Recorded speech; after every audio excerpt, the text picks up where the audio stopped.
Greetings, everyone. I want to continue on with the chat about hell.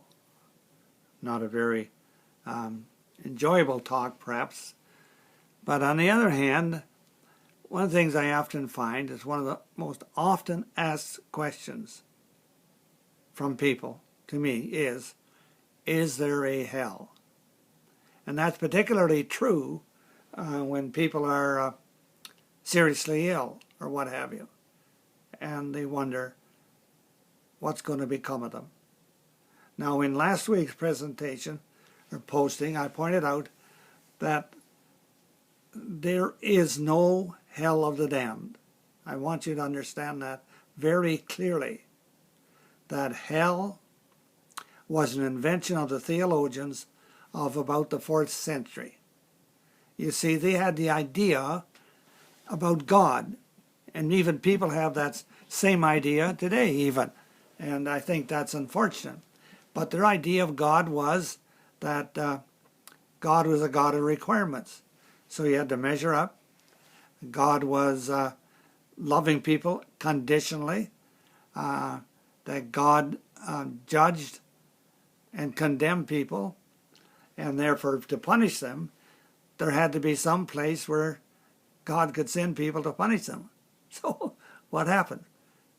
They invent hell. So hell is an invention, a pure invention of long ago.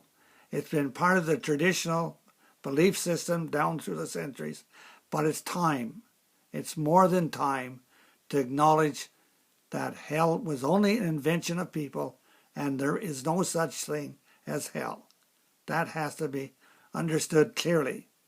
But also to really believe that, people have to change their mind about how they see God. That God is a God of unconditional love. God doesn't judge. God doesn't condemn. God doesn't punish. God has no need of hell. So hell for the damned simply doesn't exist. Now, on the other hand, when people ask me, is there hell? I say no. And then I say yes. Now, the yes part of hell, of course, is much different. It's the sufferings that we experience in this life. The sufferings we experience in this life. And we often use for the metaphor Jonah and the whale. Jonah and the whale, that Jonah was swallowed by the whale. God was with him there, and eventually the whale upchucked Jonah, but he's a different man. He's a different man.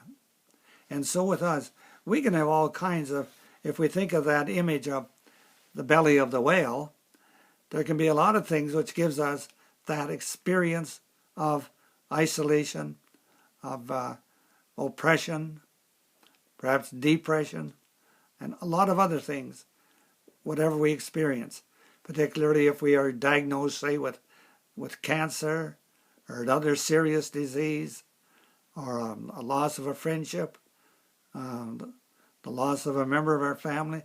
There are so many ways in which we can experience living in the belly of the whale.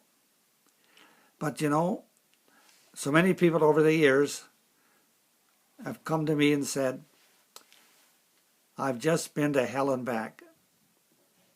I've been to hell and back. And the hell took place in this world, in this life, where they experience terrific suffering of one kind or another. And they refer to it as experiencing hell.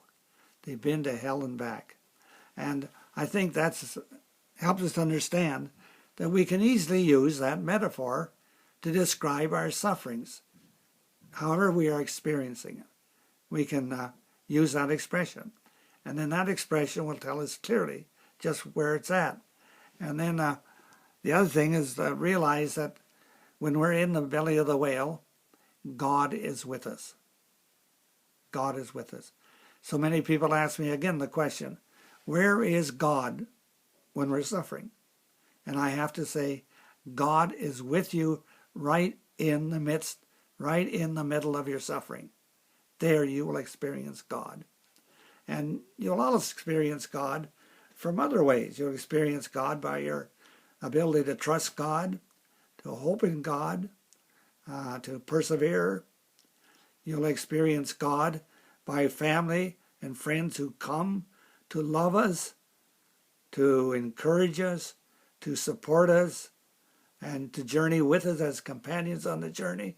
And in this way, we experience God, the God of unconditional love, who somehow is with us in a very experiential way as we live out that metaphor of living in the belly of the whale.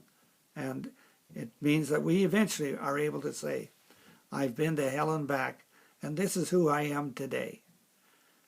There's a saying, don't waste your suffering. Don't waste your suffering. In other words, somehow, by embracing the suffering, and not for suffering's sake, by calling on all the resources you have.